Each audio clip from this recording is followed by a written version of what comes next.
More breaking news tonight. The office of former President Joe Biden revealing the 82-year-old has been diagnosed with prostate cancer. Our size Kendall Green joins us live in the studio right now with details on this. Good evening, Kendall. Hey, good evening, Arthur. The former president's prostate cancer diagnosis is garnering sympathy across the entire globe tonight. As a champion for cancer research during his time in office, former President Joe Biden's office announced he's been diagnosed with prostate cancer Sunday. It comes days after Biden's doctor visit last week. After urinary symptoms, doctors then discovered a prostate nodule, which led to a diagnosis they're now calling aggressive. Biden's office says it has spread to his bones. Now it's spread outside the original organ, and the expectation is managing it rather than curing it. On a scale of 6 to 10 on a Gleason score, which assesses the volume of cancer cells in the body, President Biden's score was a 9. It is on the highest echelon of aggressiveness. Dr. Jacob Kurgan, a urologist, shares what that means in terms of severity. It's not surprising that it was aggressive, because that sort of bodes that it will become metastatic at some point, and in fact that's what it seems to have done. Biden's office reports his cancer appears to be hormone sensitive, making way for effective management, as the president's most recently reported physical last February declared him fit for duty, though it's unclear whether a prostate exam was included. And it gives us clues. The blood test is called a PSA, prostate-specific antigen. It can go up, and how fast it goes up, what the numbers are, what the trends are, gives us a lot of information. Of the 45 U.S. presidents, Biden makes the 6th to be diagnosed with cancer, following the late Jimmy Carter, who had melanoma that spread to his liver and brain. Fortunately, Carter was cured after months of treatment, as elected officials offer their encouragement. Former Vice President Kamala Harris shared, quote, "We are keeping him, Dr. Biden, and their entire family in our hearts and prayers during this time. Joe is a fighter." Governor Kathy Hochul shared, quote, "During this difficult time, Bill and I are praying for his health and speedy recovery."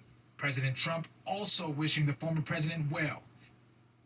Now, Biden, during his presidency, prioritized cutting the nation's cancer rate in half over the next quarter century, investing $150 million to research the disease, which he and his wife have personal family ties to. His son, Beau, died a victim of brain cancer this month, 10 years ago, at age 46, Arthur. Thank you, Kendall. Well, a 72-year-old woman is hospitalized in critical condition tonight after being hit by a driver in Queens. Citizen App video shows the scene. The NYPD says just after 12:30 this afternoon, a 78-year-old driver backed up and struck the victim. This was in the Oakland Gardens Key Food supermarket parking lot. The driver was also hospitalized in stable condition. And in the Fordham section of the Bronx, the NYPD is investigating a shooting that killed 2 people.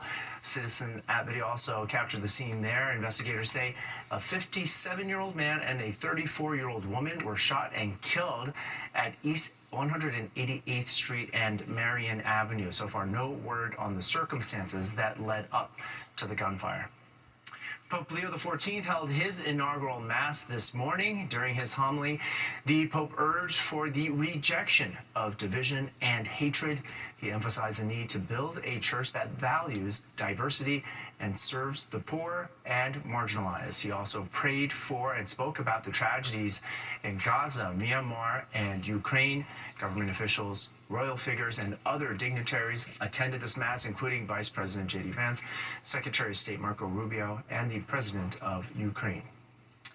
In the Middle East, Israel launched extensive new ground operations in Gaza. It is trying to pressure Hamas into agreeing to a temporary ceasefire that would free the remaining hostages, but would not necessarily bring an end to the war. However, the terror group says it wants a full withdrawal of Israeli forces and a path to ending the war as part of any possible deal. Meanwhile, the Israeli military says it's intercepted a missile launched early today by the Iranian-backed Houthi rebels in Yemen, who they themselves say fired 2 ballistic missiles towards Israel's main airport near Tel Aviv.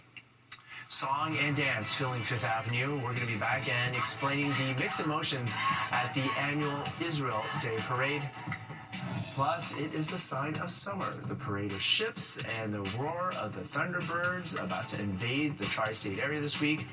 And Audrey Puente is here with a check of the forecast. Hey, Audrey. Hi, Arthur. We have a comfortable evening right now. It's in the 60s in many spots, including New York City, LaGuardia, and Atlantic City. We had a good day today. We're going to take that nice weather right into the start of the week here. I'll let you know how long it lasts coming up. Tina?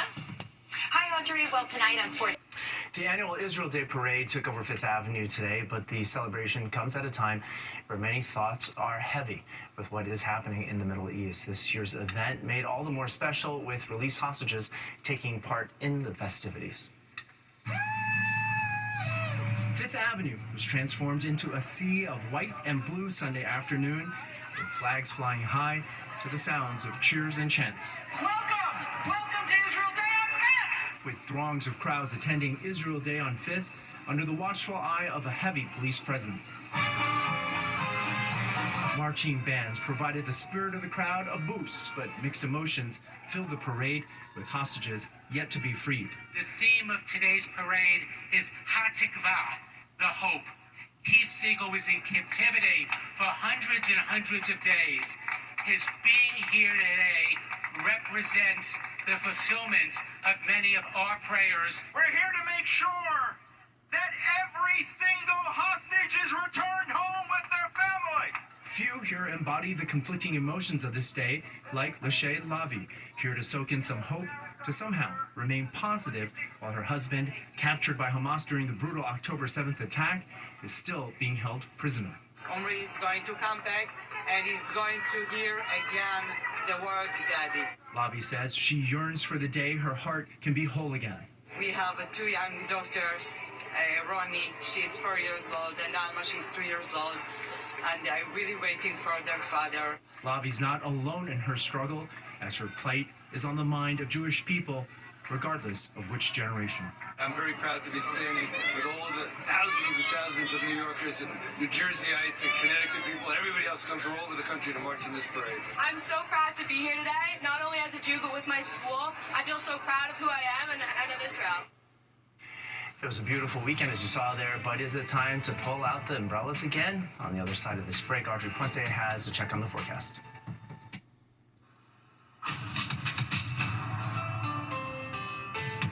Time now for a look ahead at some stories happening this week. The trial of Sean Diddy Combs continues tomorrow. Last week, Combs' ex-girlfriend Cassie recounted being beaten and pressured into engaging in degrading sexual acts with strangers.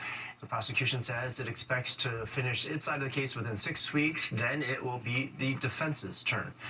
It is a sign of summer. Fleet Week begins this week, kicking off Wednesday with the parade of ships in the Hudson River. The Intrepid will also be hosting several events next week, and also marks Memorial Day weekend. It includes the air show at Jones Beach, where the Thunderbirds will make an appearance. It also marks the official opening of New York City beaches and the Brooklyn Memorial Day Parade.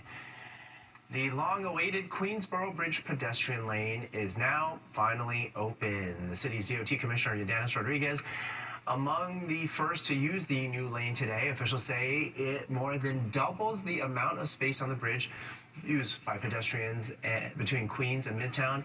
Before today, bikes and pedestrians were forced to share one narrow path, leading to countless injuries. We'll be right back. First, let's take a look at what we need to know about tomorrow's commute.